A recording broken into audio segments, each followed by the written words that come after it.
Large intestine 1 is at the radial nail point of the index finger.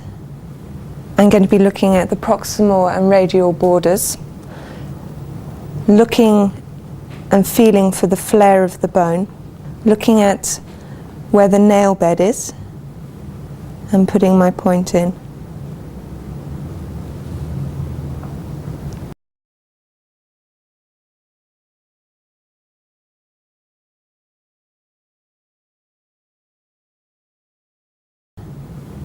Large intestine 2 is on the radial aspect of the index finger. It's just distal to the second metacarpal joint. It's much better to locate this point with the fingers loosely flexed.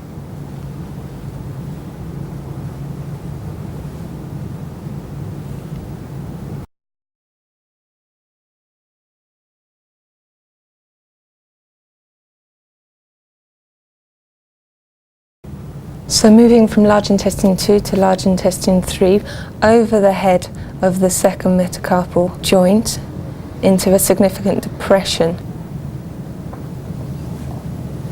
Again, the hand should be loosely flexed, so in a loose fist, and you should fall into that point.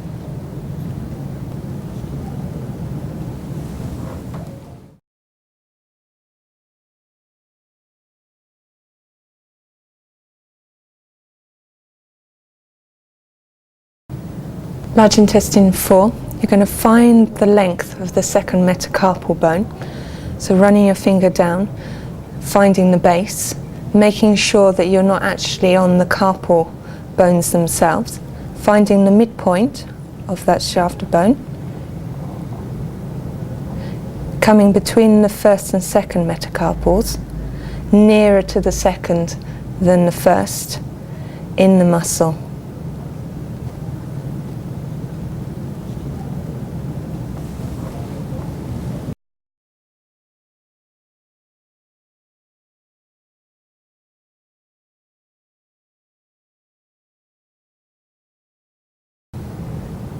Large intestine 5 in the anatomical snuff box. I'm going to ask Laurie to extend his thumb under resistance, and that brings the snuff box into relief. And just relax. I'm going to articulate the wrist to find the deepest part of the hollow now it's relaxed. And I'm going to put my point in, which is in between the two tendons of extensor pollicis longus and brevis.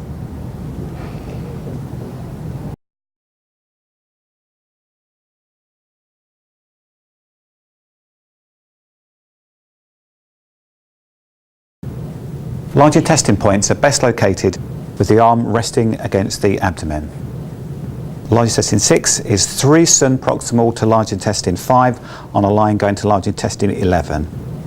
What's important about finding this point is that if you think of the arm as being a box, large intestine 5 would be on the top of the box, large intestine 7 would be on the side of the box, but large intestine 6 would be on the corner.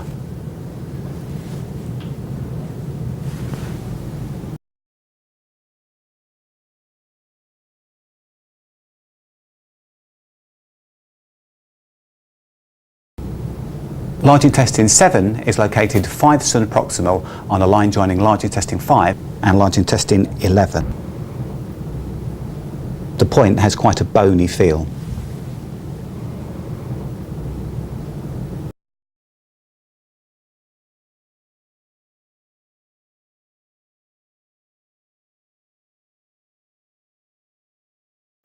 Large intestine 8 is located 8 cm proximal from large intestine 5 going towards large intestine 11. Palpate for a nice groove in the muscle.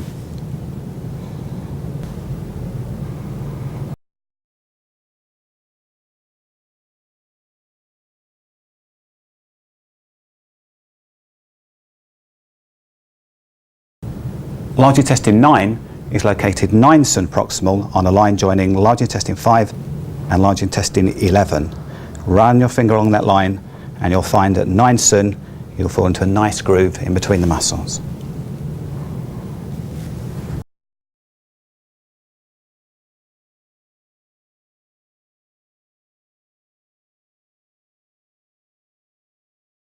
Large intestine 10 is located 10 cm proximal to large intestine 5 on a line heading towards large intestine 11. Palpate along that line and fall into a nice groove in the muscle at 10 cm.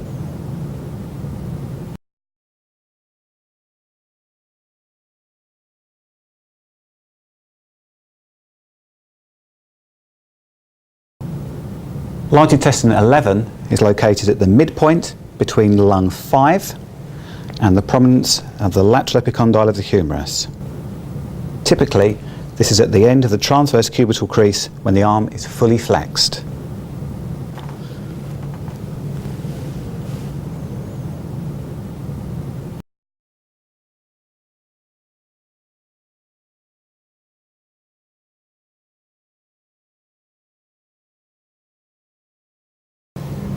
Large intestine 12 is located 1 cm superior and 1 cm lateral to large intestine 11. Palpate for a nice groove.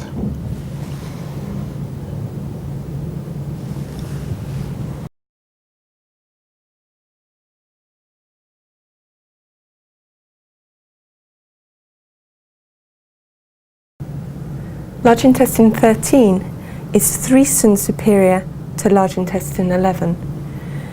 It's between the lateral borders of biceps brachii and the shaft of the humerus. If you divide the distance between the anterior axillary fold and large intestine 11 into thirds, the point just lies there.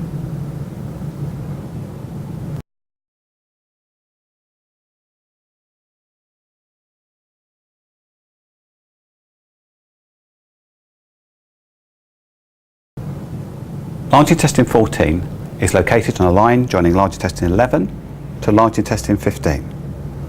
It's often described as being 3/5 of the distance between large intestine 11 and large intestine 15, but this isn't always very accurate. The best way to find it is to have a person adduct their arm against pressure and then palpate down until you find a nice depression on the inferior aspect of the deltoid muscle. It's important to realise that when the arm is relaxed, this point isn't at the exact tip of the deltoid, it's slightly anterior and slightly superior on a line joining these 2 points.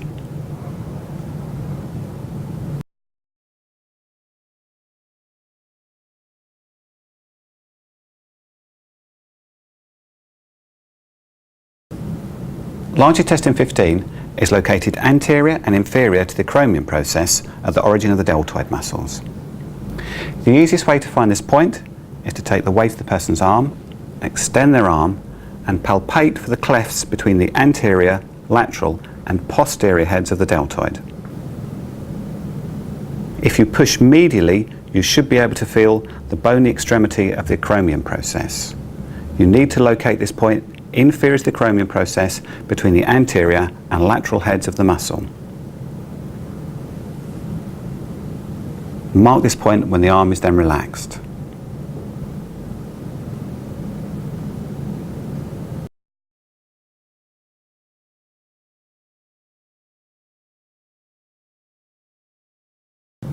Large intestine 16 is located on the superior aspect of the shoulder. It's in a depression which is medial to the acromion process. It's medial to the lateral extremity of the clavicle and the spine of the scapula. Palpate to find a nice dip. This point isn't on bone, it's in a nice dip.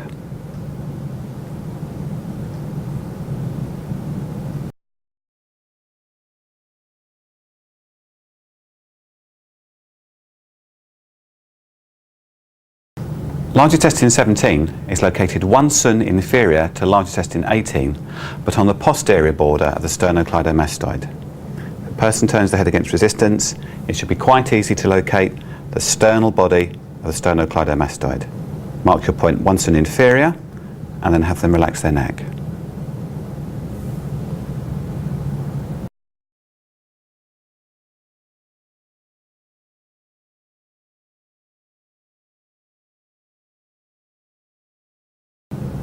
Large intestine 18 is located on the side of the neck on a contour with a laryngeal prominence. It's in between the 2 bellies of the sternocleidomastoid. To bring the 2 bellies into relief, have the person turn their head against resistance. it becomes quite easy to see the sternal and the clavicular bellies of this muscle. Locate your point in between the two bellies and then have them relax their neck again.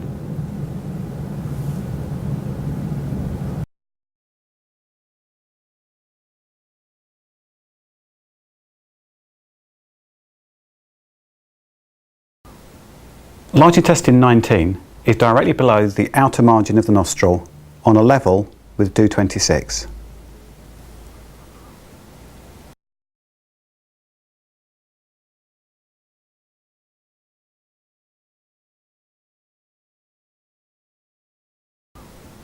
Large intestine 20 is located in the nasolabial groove, level with the midpoint of the ala nasi.